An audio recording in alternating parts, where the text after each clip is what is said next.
That's it. That's it. We are live. This is real, James. You are on the decision table right now. How are you, dude? I am spectacular, and it's such an honor and a privilege to be here. Thank you so much. We have a lot of fun on the decision table. There's there's no question, no conversation that is a no-go zone. So I reckon we're going to have a bit of fun here. I like to draw because sometimes that's just easier for people to actually understand what I've got to say. So we're going to have a bit of fun drawing. Thank you for being patient while we sorted out the technology side of it. Our big thing here on the decision table is really to look at problem, look at solution, and go, how do we narrow that gap from where we are? If we even think about it, right, where you are now is your starting point. Often that's where a lot of people start focusing in, going, hey, I'm bringing the solution to a problem. So that's where the starting point is.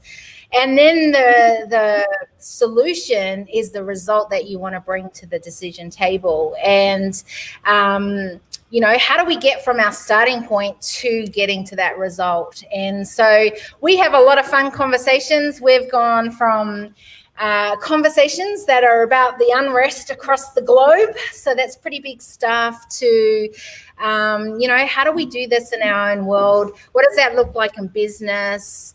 What does it even look like in your daily routine kind of thing? So, and I know our conversation today, our conversation is around, what's it going to look like in 20 years' time? So I think that's a fun place to play in and to have a conversation around. Do you want to tell everyone who doesn't know who you amazing human are, what you do, a little bit about who you are? Beautiful. More than happy to. Always love a little bit of the limelight. So James Short, Sydney boy in Australia, and 3 amazing kids, beautiful, loving wife of over 20 years, and love doing some crazy ultra endurance events. I love helping people, particularly those in the real estate space, build their $1 million teams. And I've also teamed up with my beautiful wife, and we've launched her new business, which is called The Calm Nest. I'm providing calm to those going through the birth process, so before, during, and after labour, supporting mothers, partners, and families. So lots happening. Very excited, and really excited about what we're going to be talking about today. That's for sure. Yeah, and I think we can go down a lot of layers if you're ready, and welcome to do it. So here's the thing, we can talk, I guess let's ask the question, what are priorities to you in your world today? Because that's kind of your starting point, right? Yep. Priorities for me right now is health, family. Yep. Oops, got to get it in the place here. Yep. Health, family, keep going. Finances. Yep. What else? Relationships. Yeah, right. Business. Yep. Love it. Health, family, finances, relationships, business. Cool. Yep. So if we take that, right, and we start looking through the lens of those things, because I think that's going to be an interesting conversation, and then we go 20 years, right? Mm-hmm. There's a little bit of a gap right now between here and 20 years. In a world, so let's have a think of some of the variables. I always talk about variables, right? And I think that's often some of the things that we have to think about. It's like our capacity to do stuff. It's the scale in which you want to do it. It's if you think of where the world is at right now, we're in a space, a season, right, where there's unrest, there's also unpredictability, or is there? So what do you reckon? Yeah, I mean, there's so many different, yes, we've got these key areas of right now, but there are things that we've got two factors, the things that can have an impact internally, and also external factors.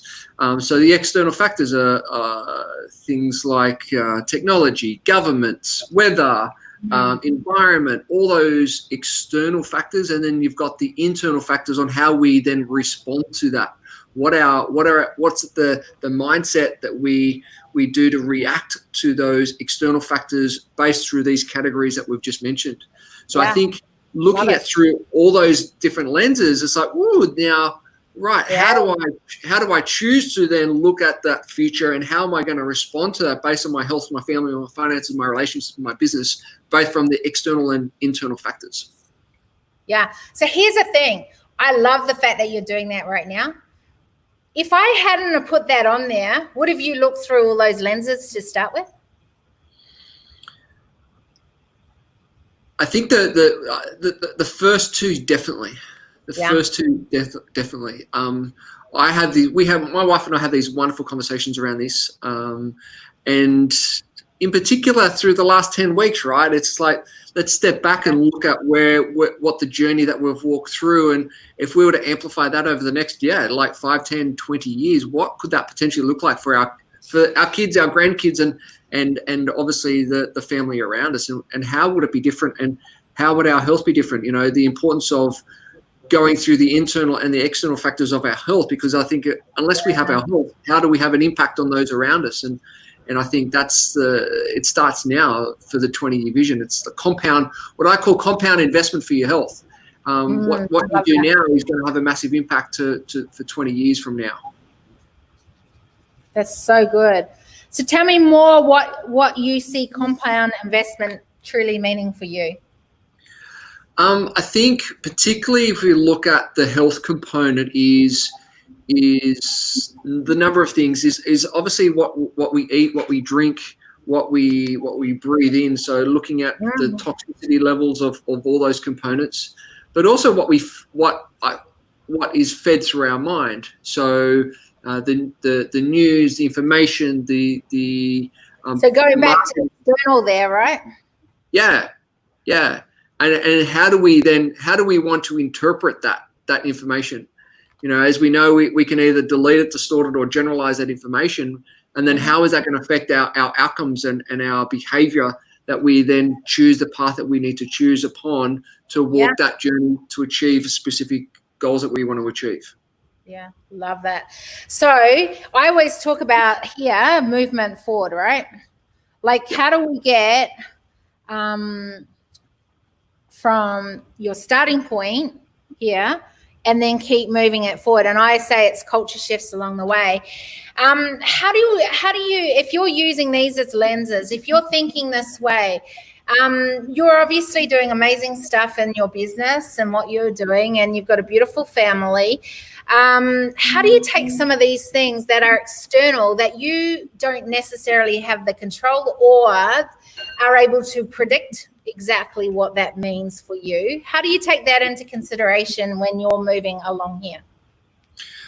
I think one of the biggest factors that as human beings have lost over the time is the internal compass.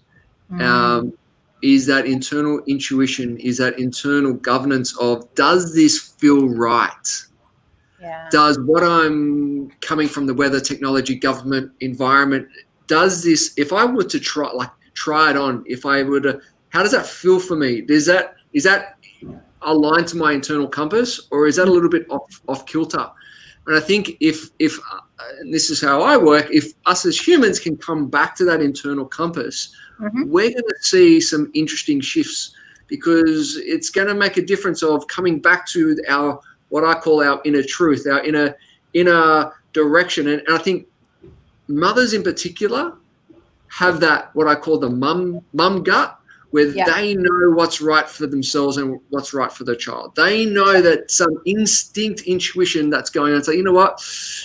That's the decision I go path. And like, I've had multiple conversations with clients in business who are also mums, and it's, you know what, that just doesn't feel right. I can't explain it, but it just doesn't feel right. And I think, like, yes, I mean, guys, we get a little bit slower of getting it, but when we do get it, it's just the power of the energy and the decision-making process, boom, Okay, so if we look through the compass side of it, I love that, right? And we were to stretch and work that muscle and have a better inner compass, internal compass. What are some of the things we need to focus on or could focus on to start working that?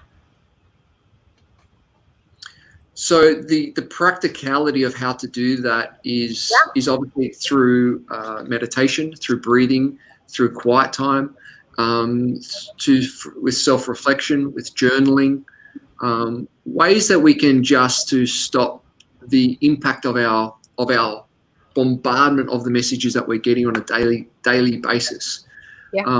You know, all the lovely marketers out there, they know how much information we're getting smashed through all the marketing messages, but by stopping and really reflecting is a very powerful thing. And the analogy of the practice of meditation, and I use this analogy a lot, is, you remember as kids growing up, we go to the park and we get a swing and we turn the swing around and round and round and round and round, and it goes tighter and tighter and tighter, and then we let the swing go and it goes.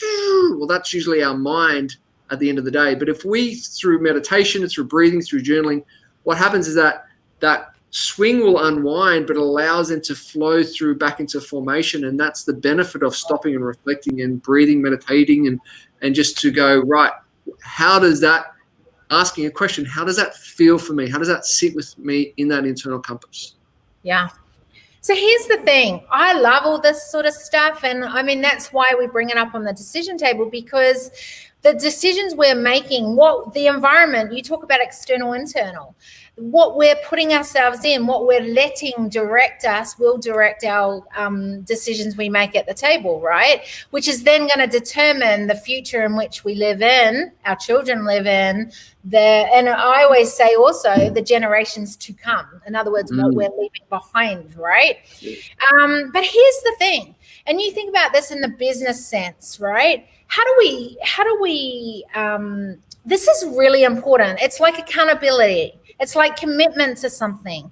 It's like, we know the power of quiet time. We know the power of meditation. But you try selling that, or that being a big part of what you believe is your focus. How do you do that in a world that we live in right now? Because people don't buy that either, right? Yeah. I think it's about having I think they do, right? I think, but it comes back to having a courageous conversation. And sometimes by having a courageous conversation and asking the question to, if it's your client, if it's your colleague, you're like, you know, are you BSing me, or like, where is this really coming from? And I think those courageous conversations, one as a business owner needs to really stop and reflect and going, am I repeating the same patterns as 1 year, 5 years, 3 years ago? What needs to change internally? And then having these courageous conversations to people in your team to go, hey, listen, I think we need to do things a little bit differently.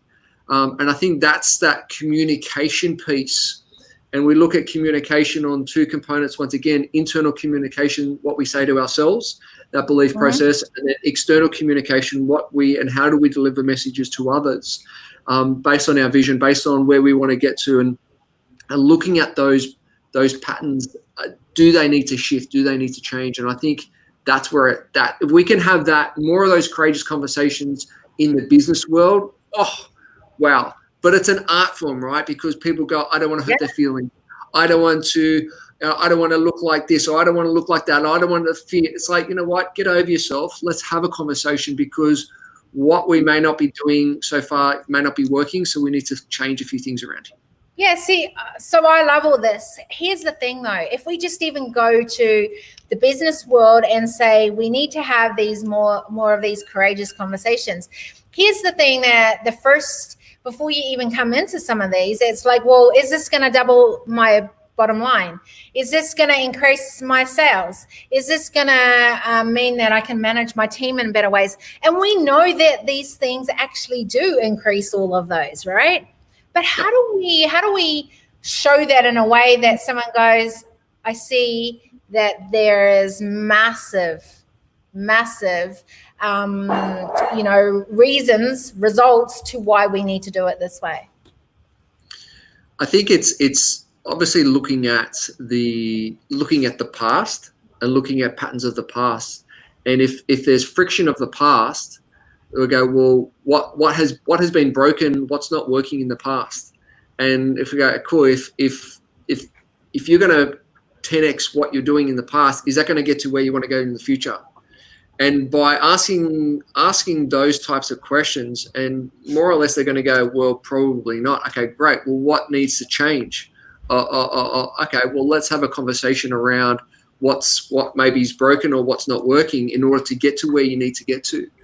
And yes, okay, we can look at strategy in relations to tweaking and so forth. But if they're not, and this is the biggest thing, Kira-Marie, is the willingness. Yeah. If people aren't willing to change, if they're not willing to do things different, if they're not willing to take on information and do it, then so you know what? I think we might need to have a different conversation, and I think someone else might be better working with you. Yeah, I always say that, hey, this is what I'm like. If that doesn't work, I know lots of people who go better than that. So I frame it right from the beginning when people work with me, because I know I'm not everyone's cup of tea, and I'm actually okay with that. Okay. Yeah, right. Exactly. So Exactly. if we go back to friction, what do you see as some of the friction that could stop us from having that courageous conversation? I've done it before and it doesn't work.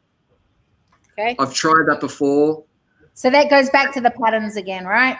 Yeah. Pattern. Yep. Not worked. What else?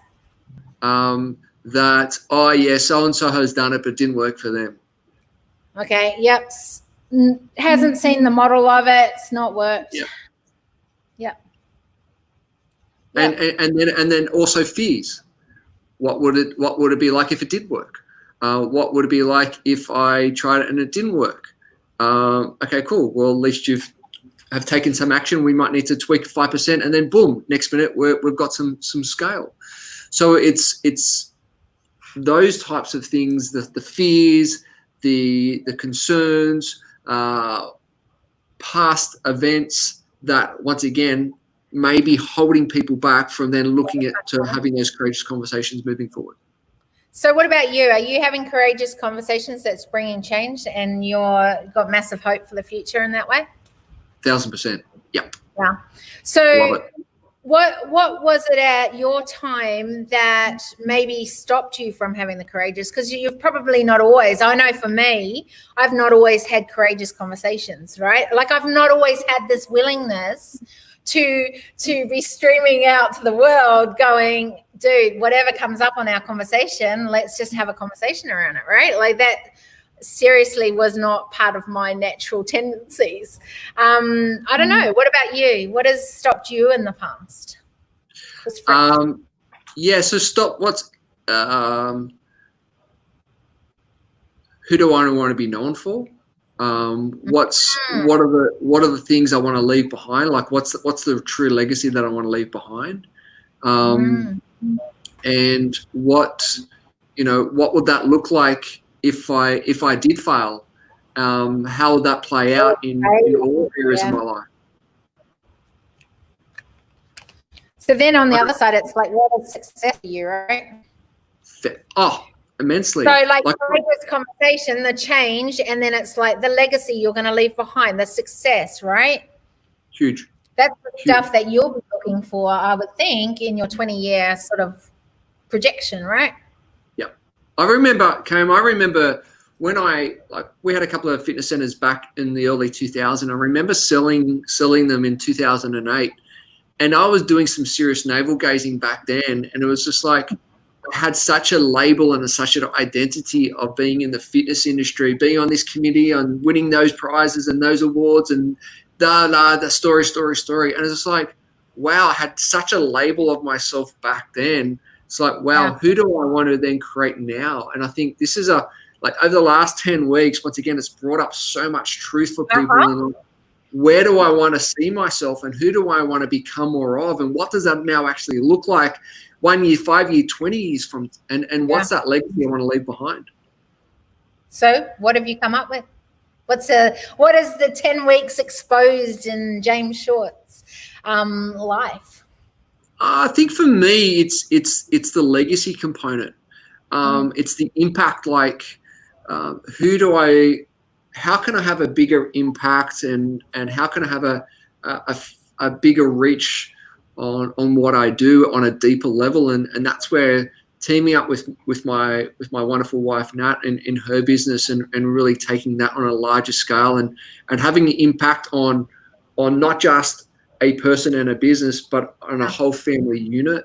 And what could that change bring into the world? Like that's just pretty big. That's not even little big. It's pretty big, right? Like I've got a vision of having an impact on 1 million families. Oh, I love that. That was my question. Like that's my focus, and it's like, wow, like what could that bring in change to the world? And what can it bring? What would you hope for? A calmer world. Yeah. What would that look like? Less divorce, more engagement in well-being of children, less sickness in children, more engaged family units, less abuse in the home. Like it's endless. Yeah, and I presume that in 20 years, this is some of the stuff that you would see as the changes that you want to have, right? Totally. Love that. So, big step from where we are now, and you think of where families are at now.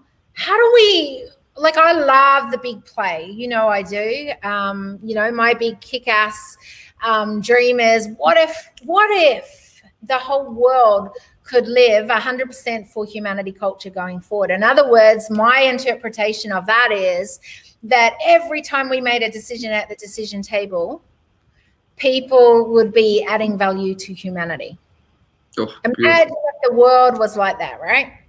Yep. And that's like a massive big thing. So I have to then go back to my starting point now. What am I doing now? How do I keep shifting that towards that kick-ass goal, right? And so in your case, what your starting point is where you're at now, what we talked about earlier, and you want to be at 1 million families being, changed. Like, how cool would that be, right? Totally. What is it that it looks like for you to start shifting that dial? It looks like obviously having a larger reach, and I think, but it starts with it's coming back to the compound, right? It's having that 1, then 3, then 9, then 18, and just looking at that, because when someone has a shift, they're going to tell someone else, and someone else is going to notice that shift, and then that's going to snowball. And I heard a great, stats are always amazing, aren't they? Because it depends on who comes up with them. But you only need 11%. You only need 11% of a consciousness shift to have an impact on the other 89% of those people around. So it's like, how can I then get to 11% of any group, any environment, to allow shift to the other percentages? Like, right, this is then normality. This is then a new norm. This is then a new shift. This is then a new consciousness, a new way of thinking, and so forth and so forth. So how does that look like? Is like, okay, cool. So who do I need to speak to? What platform do I need to get out on? What interview do I need to be interviewed on? How do we deliver what we're delivering to a larger audience? And how does that keep on snowballing? The snowball effect. Yeah. Yeah, I love that. And here's the thing. I always talk about drivers. Your drivers have to be strong enough to keep that vision when it's such a big play, when you're playing at and particularly in this world, right, where long-term becomes even longer term in a lot of ways. So how do you make sure, I always say that you have to have really strong drivers that when you can't see necessarily the result at the table, but you still know, going back to that intuition, you know that you're on the right pathway, even though the books might not show it, even though the numbers might not show it, even though you might be getting resistance, even though you might be tired and you've got to get up another day and keep going forward towards it. What are some of the things that drive you, will keep you getting back up when it gets tough? So 17 years ago, when we started to try for our daughter Lily, it took us 5 years to become pregnant. 5 years of all different types of ways and methods. Eventually, through a couple of things that went our way, Nat was pregnant, and we did a course, which is a 2-day course called Calm Birth. And I've done, as you know, thousands of courses, tens of thousands of dollars. And this 2-day course had the biggest impact in my life because it shifted my beliefs and my behaviors around birth, around bringing a child into this world. And that in itself was just like, oh, that was just amazing. And through the practices that we learned, and I remember driving to hospital when Nat was in labor with Lily and she was going through a contraction, and she utilized the principles, and she just had a beautiful big smile on her face. And I said, "Do you just have a contraction?" She said, "Yeah." Lily was born in the bath at the hospital, at the birthing center, and she came out asleep. No way. And so that is my driving force. And so looking at that whole process of like shift internally for me, looking at that process that Nat went through, and then Lily coming out asleep, it's just like, okay, this is pretty huge. And then looking at then what Nat delivers is the gap, obviously, for a lot of courses out there for dads and their or partners, and looking at their support, and then looking at there's so many different factors. Like we've got so much value that we can bring, not just from our own view of the world, but through our network. And I think that's the powerful thing. It's the network that's going to make the big shift of process.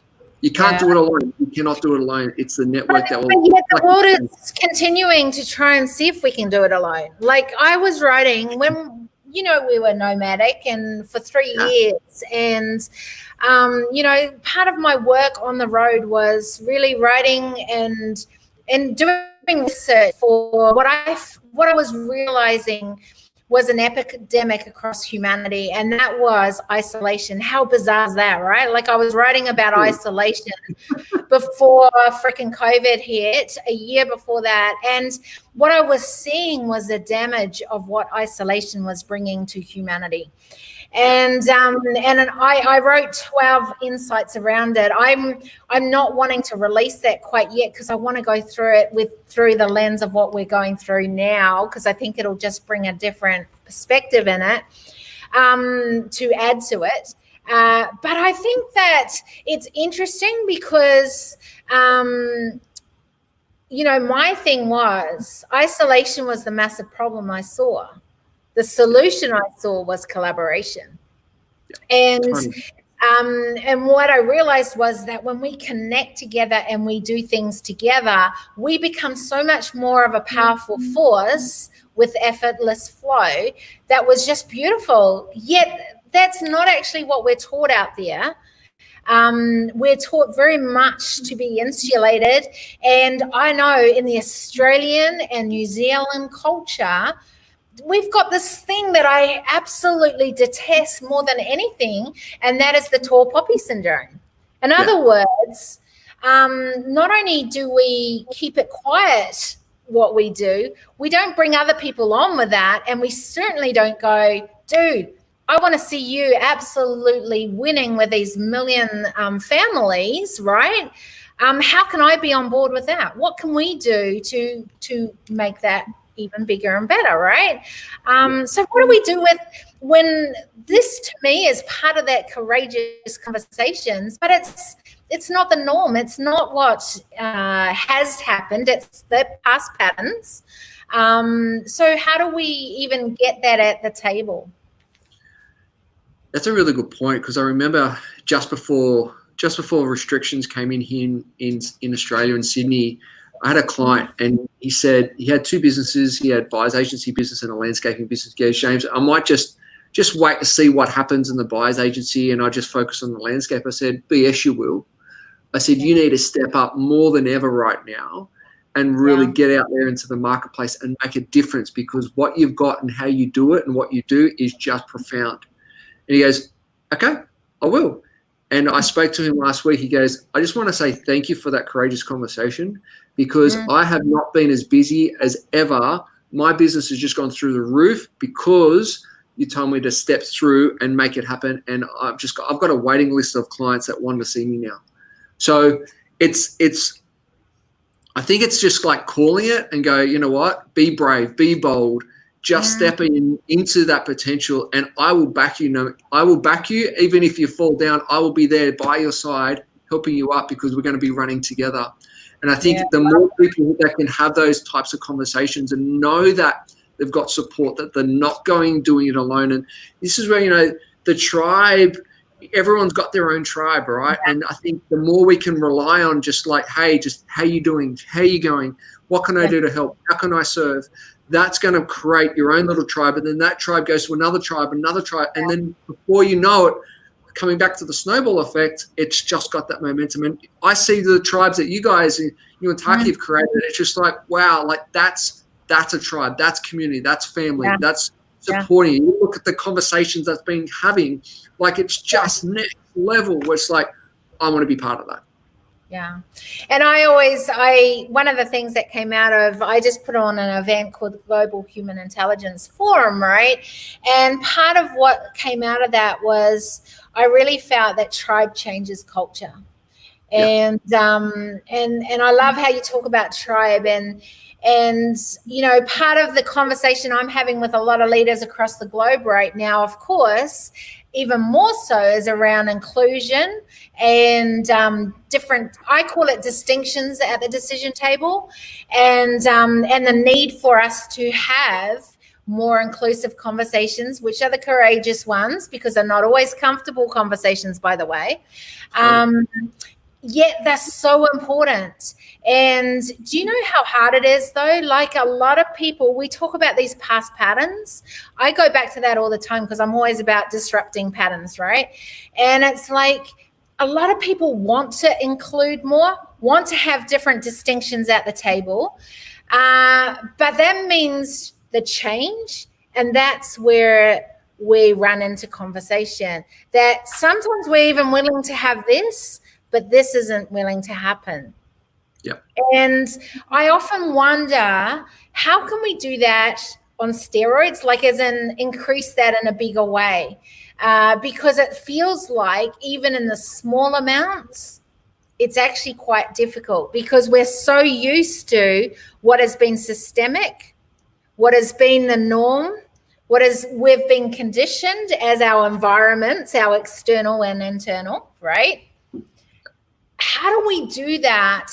And I get that it's tribe. Dang, do I get it's tribe, right? But even in that tribe, do you know how hard it is when it's so ingrained? And we, you know, here's the topic on the whole racial topic, right? When it's so ingrained in what has been culture in the past, how do we do that in a bigger way that brings tribe together, not division? And a lot of things I find are bringing division rather than, you know, hey, actually, let's move forward. Yeah, that's a really good point. And I think if you look at tribe, and if you look at what's the common goal, what is the reason for the tribe to come together? What is that? You know, and if we can come back to that, what is that the collective consciousness for that tribe? Where is that looking to go towards? And I think when we constantly coming back from that, what is the outcome of us as a tribe unit here to achieve, or here to serve, or here to make an impact? That then, because, you know, then we allow each other to chunk up, and then we can start to remove the past. Because what happens is that we get so caught up into the minutiae of the detail and this thought process and that thought process and this detail and that detail. But if we look up to go, what's the purpose? What's the intention here? then that alignment comes back in, and that'll create movement, right? Once we have that alignment, once we have that bigger picture, once we have that intention, that purpose, and we have then an action plan, movement will bring more movement, and then that's when that alignment will come into place. But it's reviewing that. It's constantly reviewing that and constantly communicating here. Okay, what are we here for? What's that goal? What are we wanting to strive towards? Yeah, love it. So after you, like this conversation, like what you've heard right now, what has it brought up in you? What are you thinking? What questions or whatever? Like, I want to give you some space here now. I think it's, I love these conversations because it sparks a fire in me just to go, all right, well, how else can I play that and live to that and bigger game? And this is where, we've already talked about the vision that I've got.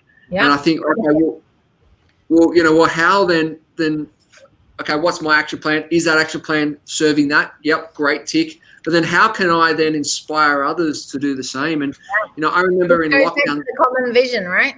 Yeah, the conversations the frank conversations that I had with my tribe, it's just like, you guys need to step up and be the leaders that you need to be because people are depending on you. Yeah. Right? These are the times where leaders come through, and this is your genius, right? This is the time when people come through and shine, and people go, oh, and this is where, like, for me, my business was like, cool, like it's growing because of the common vision, the common leadership, and having those conversations of like, let's go, tribe, let's make it happen, let's have a difference in this world. This is the time to shine. And clients were achieving some huge success over the last 10, 12 weeks. Yeah. So how, from what you've heard today, from what we've talked about, how are you going to step it up in your leadership to another level today from now on? Because I think that's great to have these courageous conversations. And so I always say awareness is like the step number one, right? Which is like the courageous conversations we're having right now. But then there's like an ownership. So from what I've heard today, what am I going to do with that, right? And then what's the action? So I always say, what's the one thing that you're going to do to shift the dial by 1%? In other words, from problem closer to solution. Yeah, or starting point closer to 20-year goal. Yep, love it. It's funny you say that because in the next hour, we've got our client review session that we're reviewing the past 6 months, and that's one of the 1%ers in relations to share this information with them and what that impact on what the next 6 months will look like for them. So it's that continual education for clients and really checking on myself of my own viewpoint is like, how can that be then shared to clients? Yep. And then looking at then, okay, who else do I need to connect to make that vision even more in relation to that 1 million? Right. What's my next person what's that next conversation? What's that next interview? What's that next podcast? Whatever it needs to be. Right. Okay. Yep. Let's go. Let's make that happen. Yeah. So good.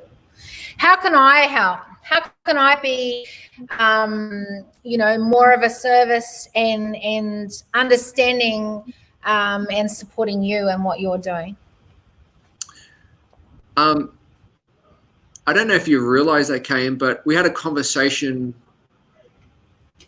5 months ago in Melbourne, and that was the catalyst to where I am today. I had no idea. Yep. No idea. So there has been a shift, there has been a change, and I think the more conversations that we have, and these types of conversations, it allows to keep raising that bar. And I think by you doing what you're doing, the impact that you're having when you don't realize you're having an impact, that's the impact. And so when you ask what can you do, you're already doing it. Love that. So what can us as a collaborative do? In other words, people who are listening, what's something that you'd love them to take away from what we've had a conversation around today? I think looking at their past and what some of their past patterns and behaviors may have been, and go, are they something that has been serving me, or do I need to have a courageous conversation to self, or who can have that courageous conversation with you? And I think, by either putting your hand up and go, hey, listen, let's have a further chat and let's see how we can collaborate further, or whatever it is, it's just like, don't be silent. And that's the thing, is like, by having conversations, by communicating, is going to shift. Like, I just came from a client's chat, and like literally took 15 minutes, and she said, you know what, like, I could have journaled it, I could have talked to you on the phone, but by having a face-to-face conversation, it shifted me instantly, and now I know where I need to go. And just like, I think as a collective and a collaborator, the more conversations that we can have with one another, just once again, supporting, holding the space, whatever it is, as a vibration, we're all going to go through to another level. And that's what I love what you guys do. Yeah, so good. I thank you for the time that you've taken out to have this conversation, because I think sometimes that's the thing too. We're always, and in leadership, we can be really, really busy, right? And creating spaces is something that I'm really into right now. And that is the space to be able to take the time out to have a courageous conversation, and then the willingness for you to do that. And really not know where we're going to go with this conversation today, but that's the fun piece about it. I really laugh, and I do it on purpose. I had this conversation with someone yesterday, and we're going to be doing some pretty cool things going forward as well. And one of the things, they sent a message and said, I think we need to come up with, say, 4 questions around something. And I said, by the way, I don't come up with questions before I go on a call, interview, conversations, anything. And I've done that on purpose, because I think when you do that, you think then where this conversation needs to go. You think that you know the answers. I have no idea what the answers are, but I love learning, and I want to learn. I want to see through the lens of what you're, so I'm really excited when I get to have a conversation with someone who's willing to play. And then we learn, and we do have these conversations. We go places that I had no idea we were going to go, but I'm just excited to go there. So thank you, because then I can make better decisions at the table, and I'm always looking to do that. So I appreciate you. And I think, Kane, like that's coming back to that internal compass, right? Yeah. You're not following an external script or external questions. It's just like, let's just trust the process. Let's just see where it goes, and have that knowingness and that trust of, and look where we've gone. It's just like, go. It's like, boom. That's the way it goes, right? All right. I'm going to end this broadcast right now. Thanks so much. Love your work. All right.